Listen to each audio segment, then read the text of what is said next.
Hi. So a quick recap of chapter 2. So they went to go and climb the Storm Peak mountain. So I think that's when Jessie's first accident happened because she almost fell. But then thanks to Freddy and Troy and Al, they all help her to recover. So now they're heading back to camp. So we're going to move on with chapter 3. Troy and I walked together on the long hike from Storm King back to the base camp. We lagged behind the others so we could talk. I was feeling defeated, pretty sorry for myself. I don't know what to do, I told Troy. I want to call up my father and scream at him, but if he lets me go home, you can bet I'll be on his terms. Forget about your dad for a while, he suggested. The mountain climbing part is over. Anyway, and we're heading for the desert. I'm really looking forward to the river running myself. I love water. Being with him was so soothing. I asked, what kind of water stuff do you like? I wanted to learn all about him. Because remember, she's crushing on Troy. And are you ready for this? He said with the most engaging smile. He was handsome. Sure enough, with his blue eyes, sun-bleached blonde hair, and slim build. Usually he seems so much older and more serious, but at the moment he was positively boyish, and I found it irresistible. What is it? It can't be that weird. I'll bet you don't sell aquariums door to door. Surfing. Why did I think of it? I laughed. You're blonde, you're tan. And I practically grew up on the beach in San Diego. So that's somewhere in California. I love moving water, Jessie. I've always thought I'd like whitewater rafting. There was a guy I knew at the beach, an older guy, best surfer I ever met. He always talked about rivers being the ultimate. He used to talk about the rapids in the Grand Canyon all the time. So does Al, I said. But we aren't going to the Grand Canyon. We're just going to the San Juan River. It's supposed to be pretty flat. Gotta start somewhere, and it'll be warm out there, Jessie. It's in the desert. That's what Al keeps saying. Just promise me one thing. Yes? He reached out and touched my cheek. Don't blow that whistle. I don't want you to leave. Because remember, I don't know if you guys remember, if you blow your whistle, that means you're out of the camp. That means you wanted to leave or go home. You're bailing out. I laughed. I would hate to be the first one. Don't be afraid, Jessie. There's nothing like the new experiences in life. What are you, like 16? Almost, he shrugged. In a lot of countries, you've grown up when you're 13. Your father's trying to psych you out so he can stay in control. He wants to put you through something, tame you down, and so you'll play by his rules. Well, it's all down the tubes now. Troy let it drop. Troy was the most sensitive guy I'd ever met. He watched and he listened much more than he talked. His eyes did the talking. Trust me, trust me was that they said. That means his eyes was just trying to tell her that to trust him. Excuse me. I scrambled to bring conversation back to life. You seem awfully independent. Were you raised that way? I guess you could say that. My parents are pretty much on their own trip. They live in Europe, do a lot of traveling. I have a couple of sisters, but they're a lot older than I am. I hardly know them. Really, I guess I was just kind of an afterthought or an accident. More likely, I lived with my grandparents when I was a kid and then got sent to different boarding schools in the East. Sounds like you must have been pretty hard on you. He shrugged. There was good and bad, I guess, but I came out on my own person. He had such an easy way of talking. Like his way of moving, natural grace, a laid-back, unconceited self-confidence. I admire your independence, I told him. Are you guys noticing how Jessie's trying to describe all the good things about Troy?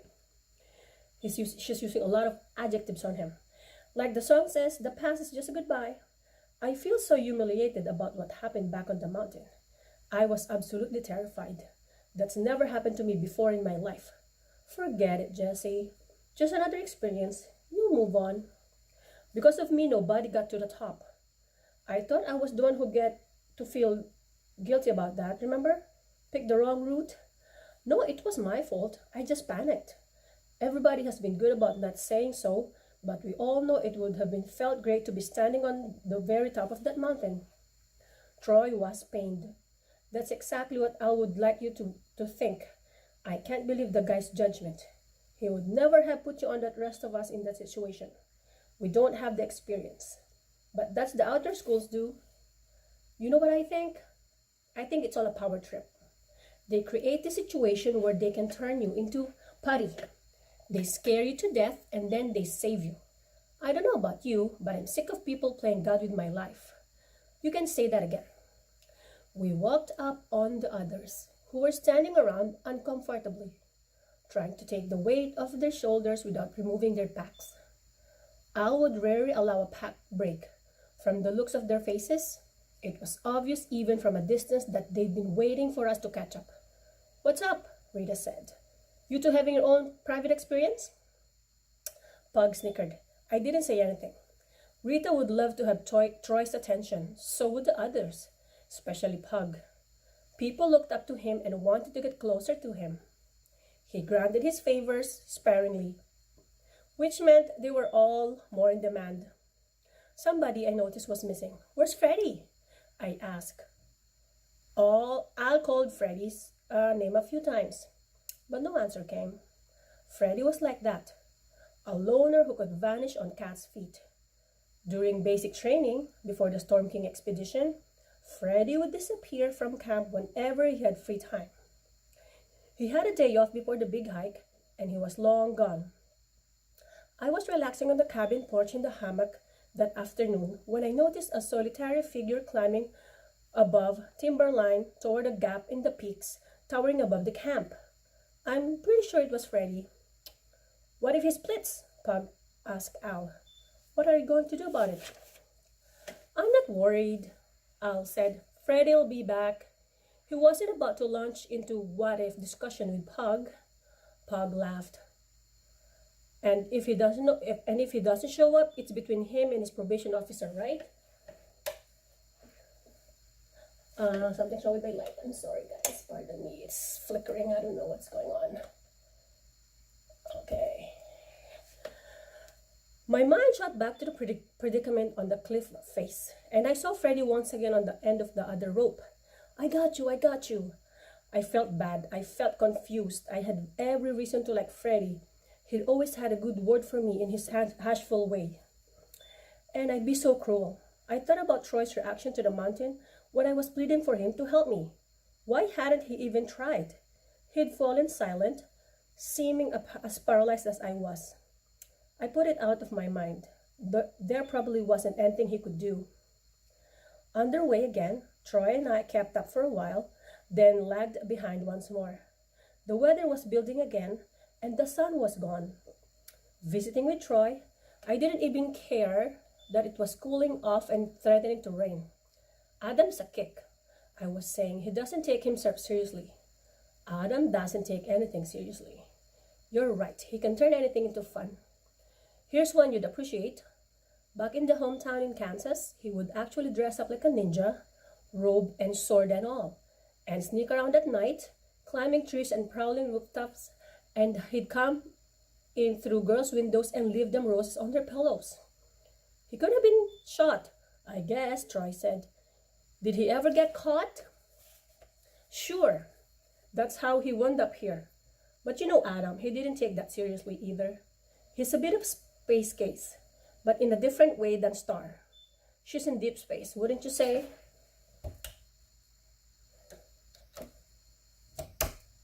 I'm sorry about my light. It's bugging me. I had to think for a minute about how to describe Star. At first I thought I wouldn't even be able to relate to her, but now I'm getting to like her. The crystals and the jewelry, the peasant blouse and the whole gypsy bit. But don't you think it's a sign of bad brain fuzz? I laughed. Brain fuzz?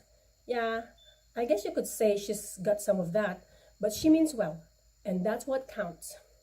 Interesting. Where is she from? Well, I know she grew up in foster homes and group homes, and she's even lived on the street. You mean like homeless? That's the impression I get. I still don't know her very well. She's a mystery, really intriguing. She seems like one of those people you heard about who never bonded with anyone when they were young, and then they spend their life drifting. You know the people in this group? They're more interesting than I thought they'd be. They're not what I expected. You're much more relaxed than when you first got here. I remember watching you. Back in base camp? Sure, you didn't know what to expect. You thought you were going to be attacked at any moment. I thought I didn't let on. He smiled and winked. I can tell these things, but you adapted fast.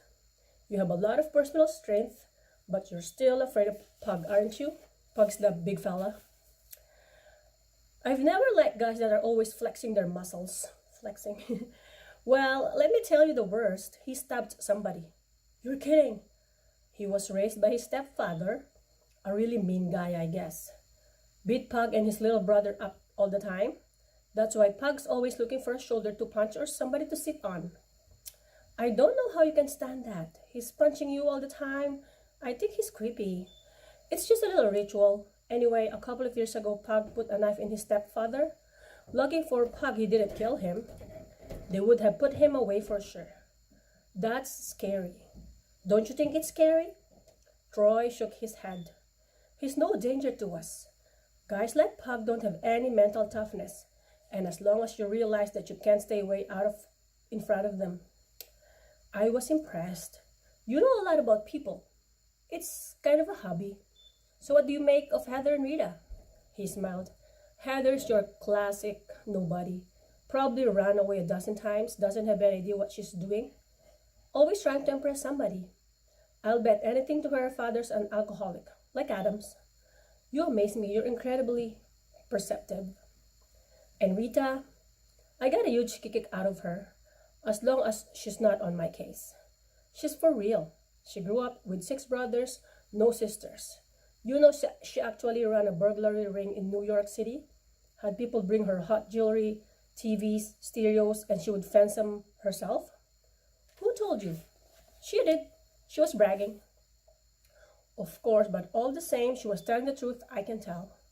I hesitated and then said, what about Freddie? Troy hesitated too.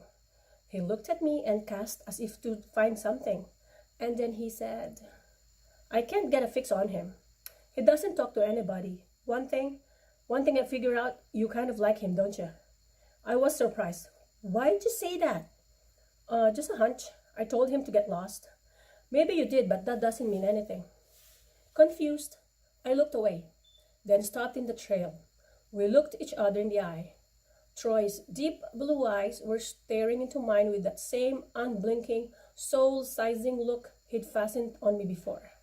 This time, I think I didn't blink either, and I didn't look away. I don't care about Freddie, I said. It started to rain. We looked a little longer into each other's eyes, and then we finally took off our packs and broke out our rain gear. We walked another mile or so, quiet now because we couldn't hear anything with our hoods up in the rain. We came upon the others huddled under the shaggy limbs of a big spruce. And this time they didn't say anything. They were standing around sprouting jets of vapor like horses. Several miles below us, base camp came into sight and made a homey picture with its little log cabins alongside the river. We weren't that far away from the hot showers, a good hot meal and rest. Al seized the optimism of the moment to walk alongside me and see if I was ready for some counseling. How do you feel now, Jessie? Any better? Not really, I said, even though I did. What was I going to say? Sure, Al, I'm feeling much better. Thank you so much for terrifying me out of my control and my mind almost killing me. I understand, he said. It was scary. But Jessie, you have to believe in your own unlimited potential. I really believe that. Stretch yourself. Do something great. Dare to be great. Don't accept your limitations. You outgrow them. That did it. Get lost, Al, I screamed at him. Get away from me and take your psychobabble with you. Rita and Pug were howling, and Troy smiled approvingly of Al's confusion. I couldn't believe Al thought he could do that to me and get away with it. I'd heard all this back in Boulder 100 times before. And they think you should have to take it because you're a kid and they're the adults. Stretch yourself, Adam repeated, marveling over the phrase like it was a work of art. Go stretch yourself. You know what I'm talking about, Adam, Al said defensively. Sure, stretching is torture and torture is good. Torture is the way to enlightenment, ancient marine wisdom. Pug ears perked up. I could tell it was either torture or the Marines that had him excited. Probably both. No, let's not call it torture, Al said. The knowing grin returned to his face. How about wilderness therapy? Wilderness therapy? Adam chanted. I like the sound of it. Lots of stretching involved in that wilderness therapy, I bet. Pug wasn't following closely.